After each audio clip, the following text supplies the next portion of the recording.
తిరుమల క్షేత్రం కలియుగ వైకుంఠమని ప్రసిద్ధి.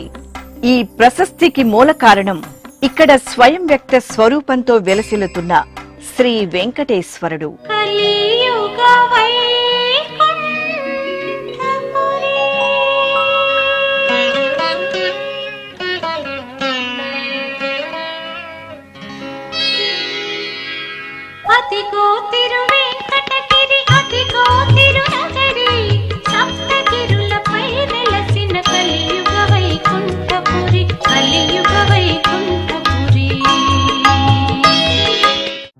భూమండలంపై సుమారు 13 డిగ్రీల నుండి 79 డిగ్రీల అక్షాంశాల మీద సముద్ర మట్టానికి 2800 అడుగులు మొదలు 3600 అడుగుల ఎత్తు వరకు నెలకొని ఉన్న సప్తగిరుల శిఖర శ్రేణుల మధ్య శ్రీనివాసుడు స్వయంభూవై వెలిసి భక్తులందరినీ అనుగ్రహిస్తున్నాడు.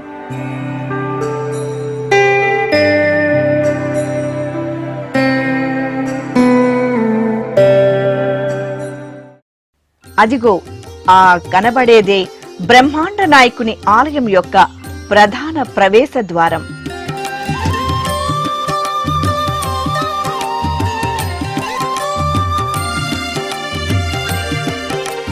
సమస్త అధిపతి అయిన తిరువెంకటగిరీశుని వైభవాన్ని వేణ్ణోళ్ల చాటుతూ మహోన్నతంగా పూర్వాభిముఖంగా అంటే తూర్పు ముఖంగా ప్రకాశిస్తూ ఉంది.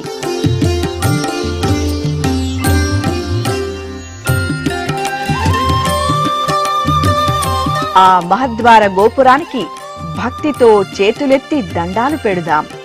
గోవిందా గోవిందా అని స్వామిని స్మరిద్దాం.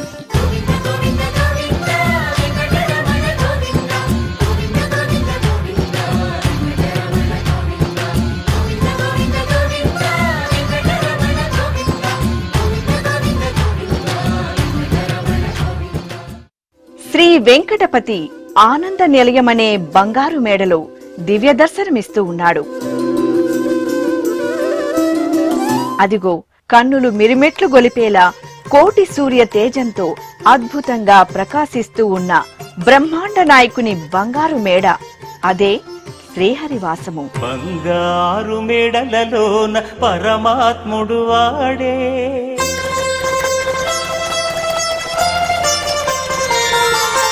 సింగారాలు మీద మీద సేరే చెలులు.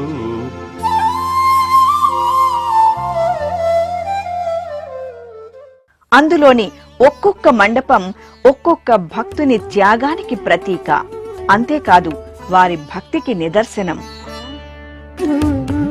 నారాయణవనం అధిపతులు ఆకాశరాజు, తొండమాను చక్రవర్తి, పల్లవరాణి సామవై, విజయనగర పరిపాలకులు సాళువ నరసింహరాయలు, శ్రీకృష్ణ దేవరాయలు, తిరుమల రాయలు, అచ్యుతరాయలు, ఇలా ఎందరో రాజులు కావించిన అద్భుత నిర్మాణములకు, మహనీయుల అపూర్వ సేవా కైంకర్యాలకు నెలవు పట్టుగా విరాజిల్లినదే తిరుమల శ్రీవారి ఆలయం.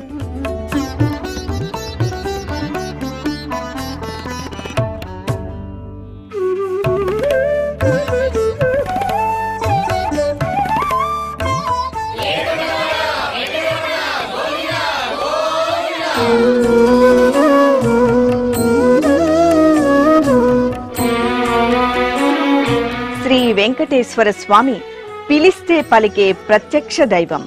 భక్తుల పాలిట కొంగు బంగారం, ఆదుకునే ఆపద్బాంధవుడు, అత్యంత భక్త ప్రియుడు. అంతేకాదు ఆ భక్తులందరి చేత తృణమో పణమో పుచ్చుకొని వారి వారి పాపాలను పోగొడుతున్నాడు. వారి నుంచి ఒకటి ఒకటిగా తీసుకొని దానికి 1000 రెట్లుగా అనుగ్రహిస్తున్నాడు.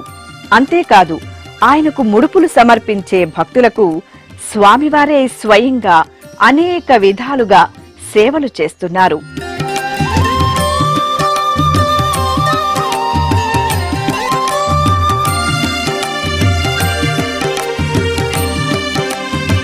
తిరుమల శ్రీ వెంకటాచలపతి భక్తుల పాలిట కొంగు బంగారమై వారి కోరికలను తీరుస్తూనే ఓవైపు అన్న స్వరూపంగా జలప్రసాదంగా అనుగ్రహిస్తున్నాడు. మరోవైపు దీనజన రక్షణకై ఆర్తజన రక్షణకై పాటుపడుతూ నేరుగా విద్య, వైద్యం ఇలాంటివి ఎన్నో ప్రసాదిస్తూ ఎంతవారికి అంతా అని అన్నమయ్య చెప్పినట్లు వారికి తన అనుగ్రహం కల్పిస్తున్నాడు.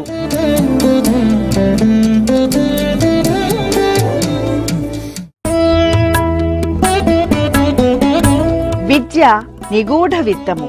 అలాంటి విద్య రెండు రకాలు. అవి భౌతిక విద్య, అభౌతిక విద్య.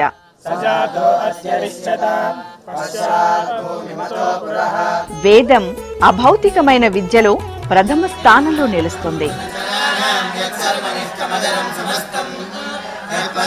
మహామహిమాన్వితులైన మహర్షుల ద్వారా భగవంతుడు ఆవిష్కరించిన నిత్య సత్యాలే వేదాలు. వేదమనే పునాదిపైనే కాలం గడిచే కొద్దీ ఎన్నో ధర్మ హర్మ్యాలు వెలిశాయి. అందుకే సమస్త సాహిత్యానికి, ధర్మానికి, సంస్కృతికి వేదం మూలాధారం.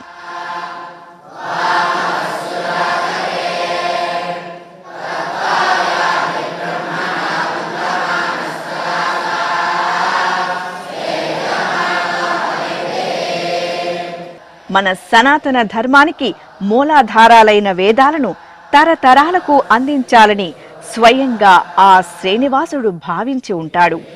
ఆ స్వామివారి సంకల్పంతో తిరుమలలో నెలకొల్పబడిన శ్రీ ధర్మగిరి వేద విజ్ఞాన పీఠం గురించి కొంత తెలుసుకుందాం.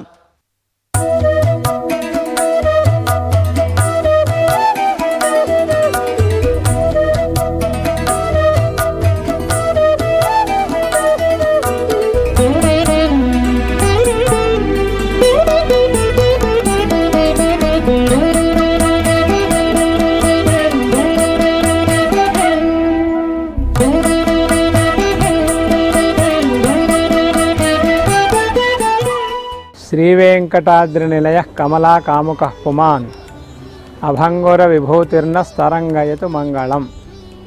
శ్రీ వెంకటేశ్వర వేద విజ్ఞాన పీఠం ధర్మగిరి తిరుమల తిరుపతి దేవస్థానములు తిరుమల క్షేత్రంలో ఈ వేద విజ్ఞాన పీఠాన్ని, దీని యొక్క గొప్పతనాన్ని మనం తెలుసుకుందాం.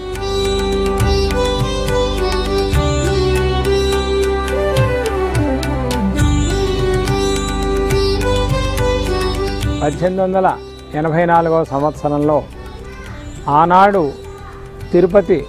తిరుమల శ్రీ వెంకటేశ్వర స్వామి వారిని సేవిస్తున్నటువంటి మహంతులు వేద పరిరక్షణ ద్వారా వేదవేద్యుడైనటువంటి శ్రీవారిని సేవించడం అనేటటువంటిది ముఖ్యమైన కర్తవ్యంగా భావించి, అలాగే శ్రీవారికి వైఖానసాగమ శాస్త్రోక్తంగా ఉపచారములు, పూజలు అన్నీ జరుగుతాయి కనుక, కృష్ణయజుర్వేదం ప్రధానం కనుక కృష్ణయజుర్వేదం, వైఖానసాగమం అనేటటువంటి రెండు విభాగాలతో ఒక వేద విజ్ఞాన పీఠాన్ని ఆరంభించాలి.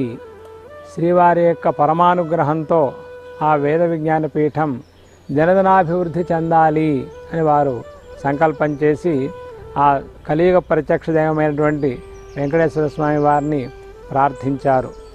వారి యొక్క ప్రార్థనా ఫలమే శ్రీ వెంకటేశ్వర వేద విజ్ఞాన పీఠం గత 144 సంవత్సరములుగా అవిచ్ఛిన్నంగా దినదిన ప్రవర్ధమానంగా నిర్వహింపబడుతూ ఉన్నది.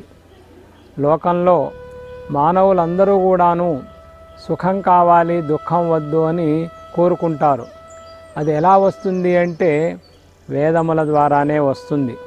అందుకనే ఇష్టప్రాప్తి అనిష్ట పరిహారయో అలౌకికం ఉపాయం యో గ్రంథో వేదైతి సవేద అని అంటారు. లోకంలో అందరికీ కూడా, ప్రపంచంలో సృష్టిలో ప్రతి జీవుడు కూడాను కోరేటటువంటి సుఖప్రాప్తి, దుఃఖ నివృత్తి అనేటటువంటిది వేదముల ద్వారానే లభిస్తుంది. అటువంటి వేదవేద్యుడు పరమాత్మ ఆయన కలియుగంలో ప్రత్యక్ష దైవంగా తిరుమల క్షేత్రంలో ఆవిర్భవించి భక్తులందరికీ కూడాను కొంగు బంగారంగా ఉన్నారు. కాబట్టి అటువంటి పరమాత్మ యొక్క అనుగ్రహం లోకానికి ఇతోధికంగా రావాలి అంటే తిరుమల తిరుపతి దేవస్థానములు ధర్మో రక్షతి రక్షిత అనేటువంటి ఉద్యమాన్ని ఎల్లప్పుడూ కూడా నడుపుతూ ఉంటాయి. ధర్మం అంటే ఏమిటి అంటే వేదం చెప్పినటువంటిది ధర్మం. కాబట్టి అటువంటి వేదానికి సంబంధించినటువంటి ఇతర విద్యలన్నీ కూడాను అధ్యాపనముల ద్వారా నిర్వహించి ఒక వేద విజ్ఞాన పీఠాన్ని కనుక ప్రారంభించినట్లయితే శ్రీవారికి కైంకర్యములు చక్కగా శాస్త్రీయంగా జరుగుతాయి, ప్రపంచం అంతా సుభిక్షంగా ఉంటుందనేటటువంటి ఉద్దేశంతో 1884వ సంవత్సరంలో ఈ వేద విజ్ఞాన పీఠాన్ని తిరుమల క్షేత్రంలో ప్రారంభించడం జరిగింది.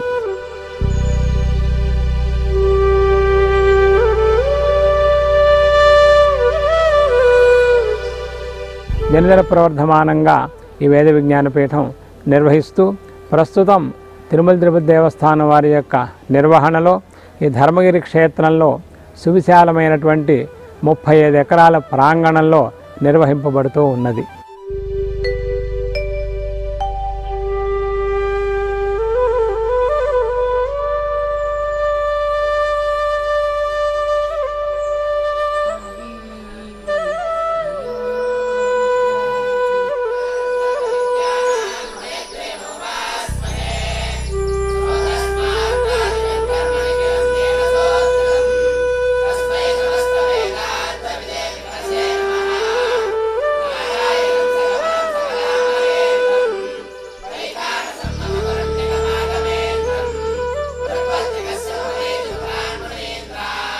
మహత్తరమైనటువంటి వేద విజ్ఞాన పీఠంలో 18 విభాగాల్లో అధ్యాపన గావిస్తున్నాం.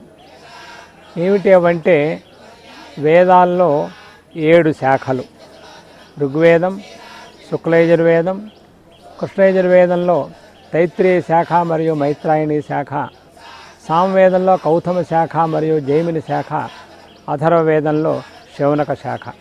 ఈ విధంగా వేదాల్లో 7 శాఖల్లో ఇక్కడ అధ్యాపన గావింపబడుతోంది. ఆ తర్వాత ద్రావిడ వేదంగా ప్రసిద్ధమైనటువంటి దివ్య ప్రబంధంలో కూడాను అధ్యాపన గావిస్తున్నాం. ఆ తర్వాత ఆగమాల్లో మొట్టమొదట వైఖానసాగమం, అంటే శ్రీవారికి కైంకర్యం జరిగేటటువంటిది అంతా కూడాను వైఖానస భగవత్ శాస్త్రోక్తంగా జరుగుతుంది.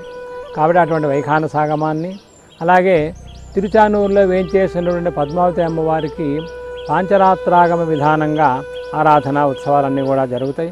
అటువంటి పాంచరాత్రాగమం, అలాగే శైవాగమం, తిరుపతిలో ఉన్నటువంటి కపిలేశ్వర స్వామి వారికి తిరుమల తిరుపతి దేవస్థానం వారు ఆ శైవాగమ విధానంగా ఆరాధనా ఉత్సవాలన్నీ కూడా చేస్తూ ఉంటారు. ఆ ఆగమం, అలాగే తంత్రసారాగమం అనేటటువంటి ఆగమాల్లో చక్కగా, అలాగే మరొకటి శ్రీ వైష్ణవాగమము అని పాంచరాత్రాగమం వలె ఉంటుంది. ఆ ఆగమంలో కూడాను అధ్యాపన కార్యక్రమాలు జరుగుతున్నాయి. ఈ విధంగా 5 ఆగమాలు ఇక మనం బోధిస్తూ ఉన్నాం.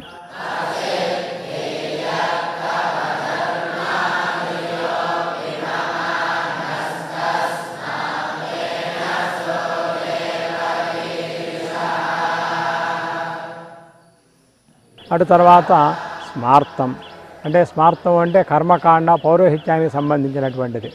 దాంట్లో ఋగ్వేద స్మార్తం, శుక్లయజుర్వేద స్మార్తం, కృష్ణయజుర్వేద స్మార్తం, వైఖానస స్మార్తం అనేటటువంటి 4 స్మార్తాల్లో అధ్యాపన జరుగుతూ ఉన్నది. ఈ 17 విభాగాల వారికి కూడాను కామన్గా సంస్కృత సాహిత్యాన్ని అధ్యాపన చేస్తూ ఉంటాం. ఎందుకంటే సంస్కృతం చదివితేనే వైదిక విద్యల్లో ఉండే సారమంతా కూడా తెలుస్తుంది కనుక ప్రతి విద్యార్థి ఏ కోర్సులో చేరినప్పటికీ కంపల్సరిగా ఆ సంస్కృత సాహిత్యాన్ని కూడా అధ్యయనం చేస్తాడు. అంటే వేద విద్యార్థులు వాళ్ళకి 12 సంవత్సరాల కాల పరిమితి ఉంటుంది. 12 సంవత్సరాల కాల పరిమితిలోనూ వాళ్ళకి పంచకావ్య పరిజ్ఞానం, శాస్త్ర పరిజ్ఞానం, ముహూర్త పరిజ్ఞానం, వాస్తు పరిజ్ఞానం వచ్చేటట్లుగా సంస్కృత సాహిత్యం అధ్యాపన చేయబడుతూ ఉంటుంది.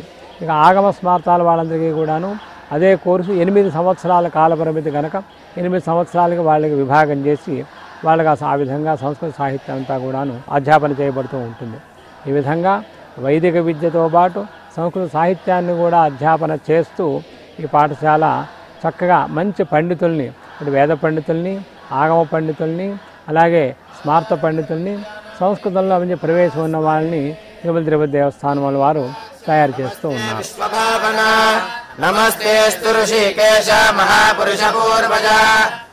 ఇటువంటి వేద విజ్ఞాన పీఠంలో వైదిక విభాగాలు 18 అధ్యాపనలో జరుగుతున్నాయి. వాటిల్లో మొట్టమొదటిది ఋగ్వేదం. యస్తే మన్యో వీధద్వజ్రసాయకసః ఓజః పుష్యతి విశ్వామానుషకు సాహ్యమదా సమారగ. ఋగ్వేదము అంటే అవన్నీ కూడాను యజ్ఞంలో ప్రధానంగా హోత అనేటటువంటి ఆయన చెప్పేటటువంటి మంత్రములు. అంటే దేవతల యొక్క గుణగణాలన్నీ కూడాను, వాటి యొక్క గొప్పతనం, దేవతలు మనల్ని ఎలా అనుగ్రహించాలి, ప్రపంచాన్ని ఎలా వారు ఈతి బాధల నుంచి విముక్తం చేసి ప్రపంచంలో మానవులందరూ కూడా సుఖ సంతోషాలతో వర్ధిల్లటానికి ఎటువంటి అనుగ్రహాన్ని దేవతలు ఇవ్వాలి అని ప్రార్థించేటటువంటి మహామంత్రములన్నీ కూడా అందులో ఉంటాయి. వాటిని కూడా రుక్కులు అని అంటారు. అమిత్రః వృత్రః దస్యుః చ విశ్వావసూన్యాభారాత్మన్నాః త్వం హిమన్యో అభిభూత్యోజాస్వగంభోర్భామో అభిమాతిషాః. ఆ ఋగ్వేదం అనేటటువంటిది ఇక్కడ ప్రధానంగా మనం అధ్యాపన చేస్తూ ఉన్నాం. స్వోజః పృతానాసుధేహి అభాగः సన్న బపరేతో అస్మిదవక్రత్వాత విషస్య ప్రచేతః తంత్వామన్యో అక్రదుర్జీహీళాహం స్వాతనోర్బాలధేగాయమేహి అయంతే అస్మ్యుపమేహ్యర్వాంగ్ ప్రాతీచీనః సాహురే విశ్వధాగః. ఋగ్వేదంలో శాఖల శాఖని మనం అధ్యాపన చేస్తున్నాం. అలాగే శుక్లయజుర్వేదం, శుక్లయజుర్వేదంలో ప్రధానంగా కాణ్వ శాఖ, మాధ్యంజన శాఖ అని రెండు ఉంటాయి.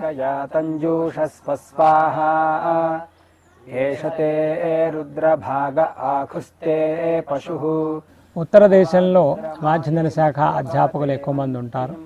ప్రస్తుతం మన యొక్క వేద విజ్ఞాన పీఠంలో శుక్లయజుర్వేదంలో కాణ్వ శాఖ అధ్యాపన జరుగుతోంది. ఈ కాణ్వ శాఖలోనే శతపథ బ్రాహ్మణం అవన్నీ కూడా ఉంటాయి.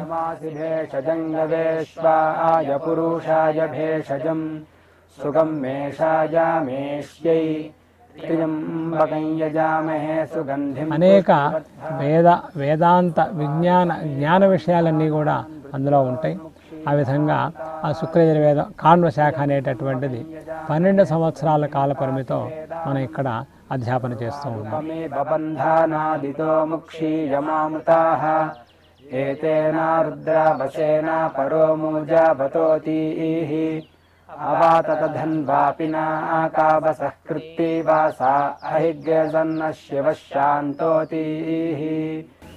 ఇక మూడవది కృష్ణయజుర్వేదంలో తైత్రీయ శాఖ. ఏకశతం అధ్వర్య శాఖ అని యజుర్వేదంలో 101 శాఖలు ఉన్నాయి. అంటే శుక్లయజుర్వేదం, కృష్ణయజుర్వేదం అనేటటువంటిది స్థూల విభాగం. అటువంటి దాంట్లో కృష్ణయజుర్వేదం అనేటటువంటిది చాలా ప్రధానమైనటువంటిది. ఆ కృష్ణయజుర్వేదంలో మనం తైత్రీయ శాఖలో అధ్యాపన చేస్తూ ఉన్నాం.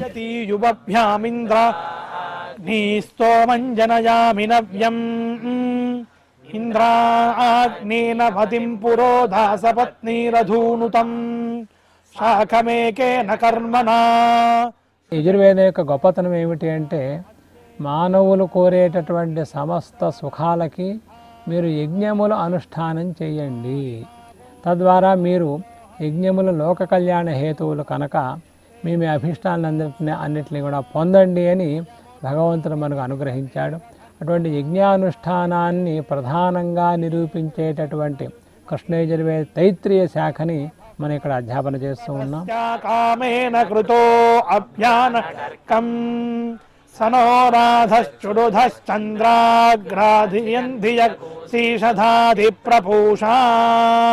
క్షేత్రస్య పతినా వయగోహితేనే వదయామసి రామశ్వం పోషయిత్వా సనో మృడాదీదృశే.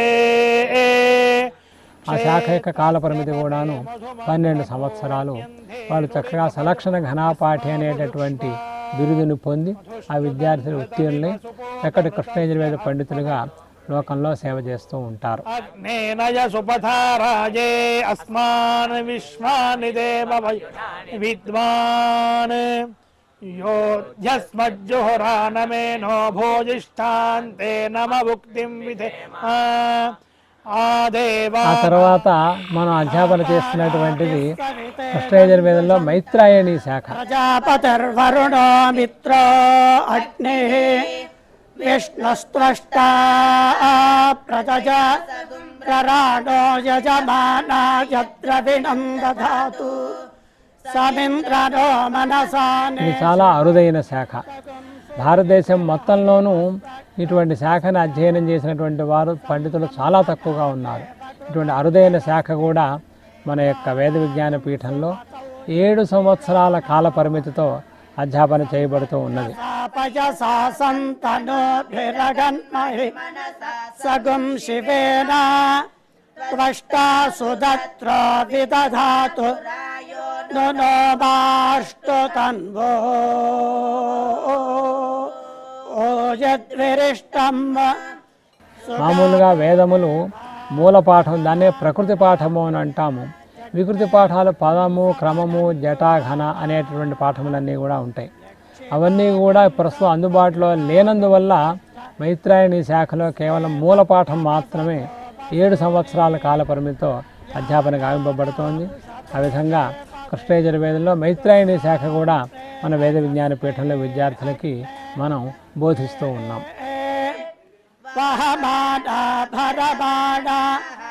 గుష్యసుంగర్భం దివమాతిష్ఠతాను యదత్యత్వా ప్రజతి యజ్ఞే అస్మిన్నగ్నే హోతార మహీహ ృధగుతాశమిష్ట విద్వాన్ నన్నుపయాహి. అటు తర్వాత వేదానాం సామవేదోస్మి అని మనకు కృష్ణ పరమాత్మ అనుగ్రహించారు.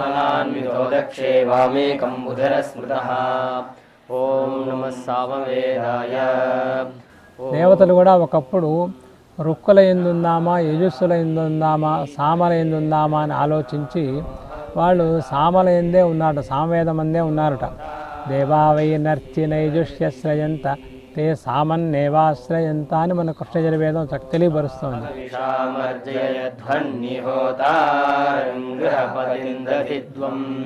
పరమాత్మ కూడా వేదానాం సామవేదోస్మి అని అన్నాడు. అటువంటి సామవేదంలో 1000 శాఖలు ఉండేవిట.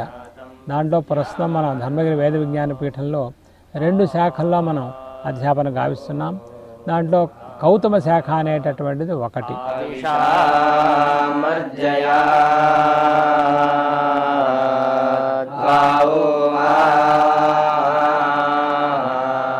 ఈ సామవేదం అనేటటువంటిది యజ్ఞయాగములు జరిగినప్పుడు అక్కడ దేవతల యొక్క గుణగణాలని స్తుతించటానికి ఉపయోగించేటటువంటి ప్రధానమైనటువంటి మంత్రభాగం. ఈ సామవేదంలోంచే సంగీత జ్ఞానం అవన్నీ కూడా వచ్చినాయి. కాబట్టి అటువంటి ప్రధానమైనటువంటి సాక్షాత్తు పరమాత్మ స్వరూపమైనటువంటి సామవేదాన్ని మనం అధ్యాపన చేస్తూ ఉన్నాం. ఇటువంటి సామవేదంలో మొదటిది కౌతమ శాఖ అనేదాన్ని మనం ఇక్కడ అధ్యాపన చేస్తూ ఉన్నాం. అలాగే రెండవది జైమిని శాఖ. ఈ 2 శాఖలు మనం ఇక్కడ అధ్యాపన చేస్తూ ఉన్నాం.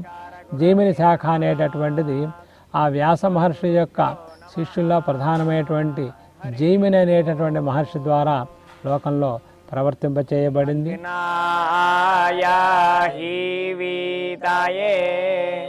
గృణానో హవ్యదాతయే నిహోతా సత్సి బర్హిషి. ఆయనే మీమాంసా దర్శనానికి ఆద్యులు. పూర్వమీమాంసా సూత్రములన్నీ కూడా రచించినటువంటి పరమ కారుణికుడైనటువంటి మహారుషి జైమిని. ఆయన ద్వారా ప్రవర్తింపబడటం వల్ల దానికి జైమిని శాఖ అనేటటువంటి పేరు కూడా వచ్చింది. ఆ విధంగా మనం సామవేదంలో కౌతమ శాఖ, జైమిని శాఖ అనేటటువంటి 2 శాఖలని 12 సంవత్సరాల కాల పరిమితితో మనం అధ్యాపన చేస్తూ ఉన్నాం.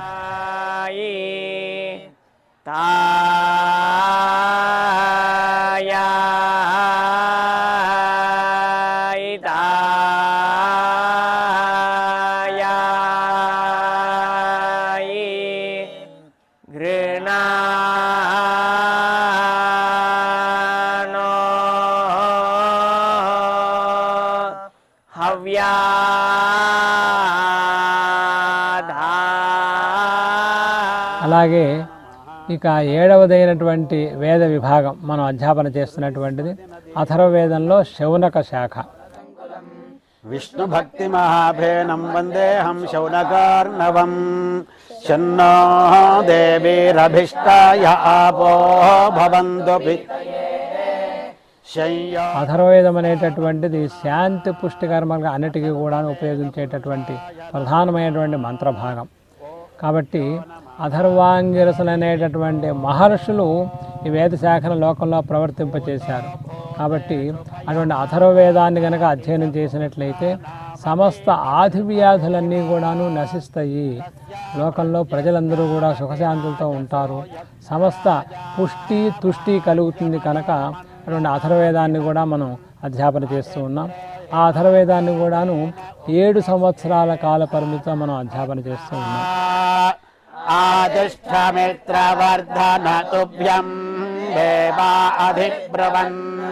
ఇప్పుడు ఈ 7 శాఖల్లోనూ కూడాను చక్కగా నిష్ణాతులైనటువంటి అధ్యాపకులు విద్యార్థుల్ని చక్కగా తీర్చిదిద్దుతున్నారు. ఈ విద్యార్థులు మన యొక్క వేద విజ్ఞాన పీఠం పరీక్షల్లోనే కాకుండా ఇతరత్రా భారతదేశంలో ప్రఖ్యాతమైనటువంటి వైదిక సంస్థలకు కూడా వెళ్ళి అక్కడ కూడా వాళ్ళు పరీక్షలు ఇచ్చి ఉత్తీర్ణులై వస్తున్నారు. ఆ విధంగా మంచి ఉత్తమమైనటువంటి అధ్యాపకులు ఉత్తమమైనటువంటి విద్యార్థుల్ని వేద విభాగంలో తీర్చిదిద్దుతూ ఉన్నారు. ఇదంతా కూడా తిరుమల తిరుపతి దేవస్థానం వారి ద్వారా వైభవంగా నిర్వహింపబడుతూ ఉన్నది.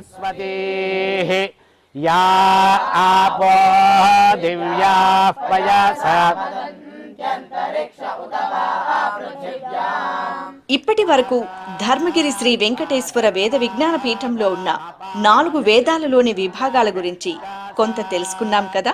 మిగిలిన శాఖల గురించి తరువాయి భాగంలో తెలుసుకునే ప్రయత్నం చేద్దాం.